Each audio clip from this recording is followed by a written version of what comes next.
Hey YouTubers. Yes, I know, it is Thursday. Still Houston, September 16th, 7:17 p.m. Just finished a shift. Just got back from work. Anyway, yeah. Okay. No sooner does one project begin to wind up than another one pops up. Yeah. I guess that's why I'm uploading this or making this video. Uh, the excitement of a new project, whatever, I suppose. But I also want to record for myself, lest I end up with a bunch of regrets. What possessed me to start this new project? Okay. Actually, I had not too long ago, maybe a couple of weeks ago, I was speaking with someone and had mentioned the fact that real estate was the only thing left to invest in, because it wasn't good to stock up too much on US currency, and you couldn't really trust the stock market anymore. And gold, in my estimation, is being manipulated, the price of gold. So basically, real estate is the only solid investment kind of thing, right? But what do you do if you don't have enough money to invest in real estate, right? And you've saved what you consider a sufficient amount to cover expenses for a reasonable amount of time. Enough for you to kind of reposition yourself, kind of thing. So then what? Before I had set off on my journey to become a English teacher abroad, I had purchased actually quite a few silver bars, just a few gold coins. As it turned out, the gold coins I purchased were too small. Given the commission that's involved in it, I had kind of focused on the thing of think small when it comes to gold, so when you cash it, it's not an exorbitant amount that you would be nervous about having around, or whatever. But I went to the other extreme, and anyway, cutting to the chase, I have already experimented with precious metals, silver and gold. I also had gotten some foreign currency, so I've already gotten that, out of the way, kind of thing. Gold, again, I think they're just manipulating the prices. And silver is very heavy, so you can't really travel with it. The only thing is it's rather difficult to sell. I mean, everyone is prepared to buy gold, but you've got to really hunt to find someone to get your silver. So, anyway, you have to hold on to precious metals long enough for it to be of any benefit to you anyway, and I'm not in a position to just once you have wealth, you can do things like that. Invest in precious metals and forget about it. Right? But if you're hoping to do a little bit more than that, yeah, get into something else. So I started, you hear all this talk about Bitcoin and whatever, and even though fine, I'm beginning to be convinced it's not a big scam. I don't even know anything about stocks at this point, let alone getting into all that. So apparently this is my next step. Okay, so if you can't trust the stock market, so what do you? I mean, you can't trust one of these money manager thingies, then what, right? So I had actually made a list. Well, it's not so substantial a list. It only had 6 items on it. Tesla, SpaceX. Those are actually the ones I want. Tesla, very expensive. It's like $750 or whatever. SpaceX is a private company, so much for that. The other ones I am focusing on because I'm familiar with it. Amazon, which at this point seems to be definitely a much more solid venture than the US dollar. It's like $3,000. Okay, beyond Amazon, Target, Walmart, and Mickey D's. Now, although I think Target is better, at this point, I'm probably going to go with Walmart because it's cheaper.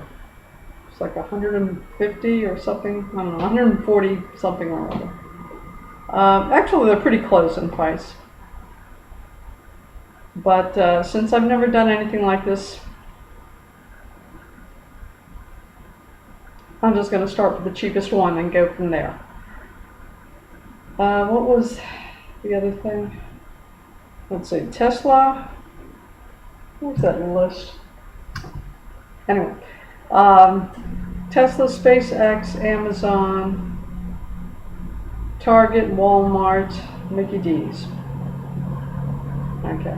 Oh, and I just earlier today I was thinking about anything else that might occur to me. Public storage, U-Haul, and Avis Budget, the car rental place. So, yeah, but definitely a storage facility. Because with housing being as ridiculous as it is now, public storage facilities are just all over the place. I think that is very much a solid venture kind of thing.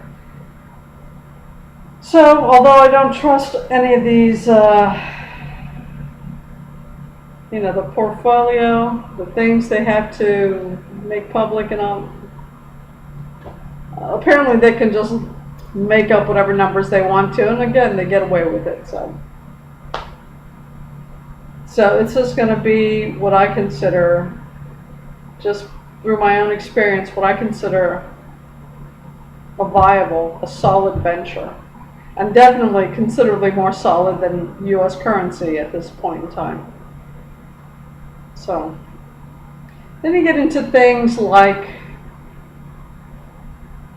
7-Eleven or Circle K.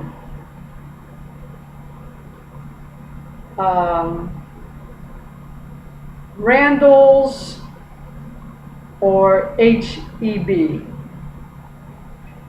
You see, now I think you're gambling. This is when you start, which one will,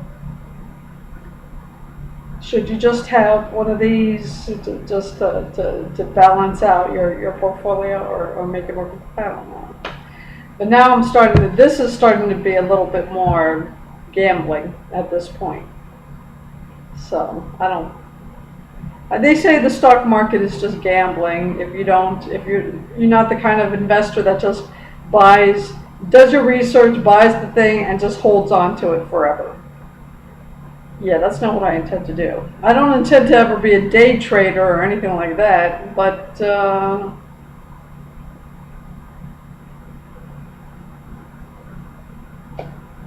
month trader, I don't know.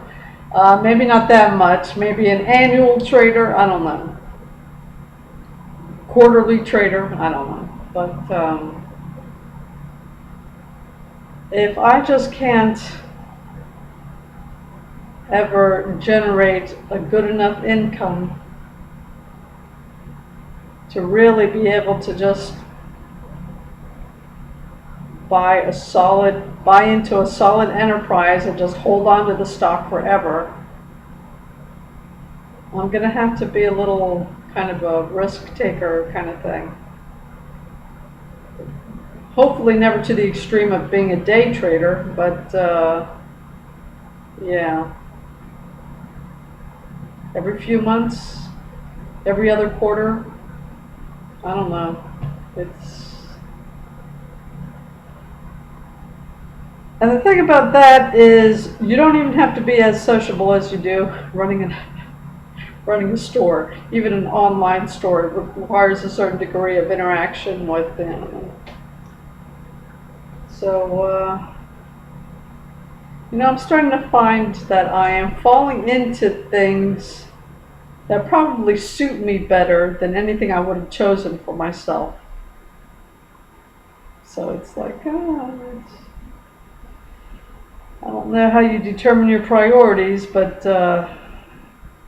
what your interests end up being, just out of attrition, a process of elimination, is really starting to be revealing. So, I was actually excited earlier this evening at the end of my shift, because it felt like I almost remembered what a weekend felt like. It's not like that overwhelming thing. Oh no, I have to do everything.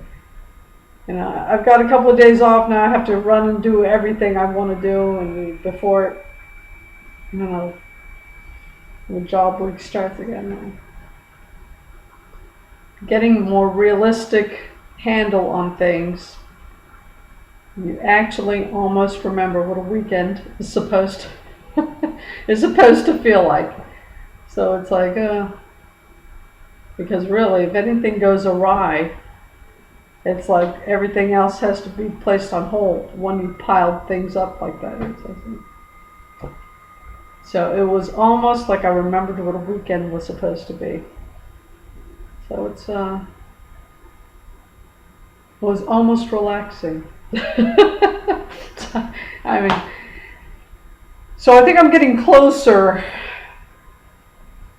to setting up my situation adequately, realistically. But I don't know, whatever. Maybe it's just the excitement of a new project. I don't know. But yeah, no sooner does one project end when a new one starts up. But at least this one is somewhat more realistic. As far as the time you have to commit to it. So, I'm still tired. It was a long week, even though I had that day off. I wanted to do this as soon as I got back, because if I waited until after I ate, I'd be falling asleep. And I am, I guess, somewhat excited. Just want to see what's available. and start it up without pausing or whatever to offer further reflections on it. And also, if I went ahead and bought something and later regretted it, I wanted, like I said, a record of why I completely lost my mind and did this to me. You still have to consider the currency, how reliable it is, how reliable it is not. And, once you have enough savings, or what you consider enough savings, what do you do now?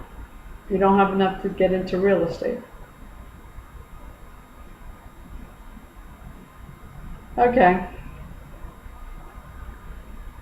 All right. So this is going to be an interesting weekend. I will talk to you later and update you as far as what idiotic things I ended up doing. Talk to you later, YouTubers.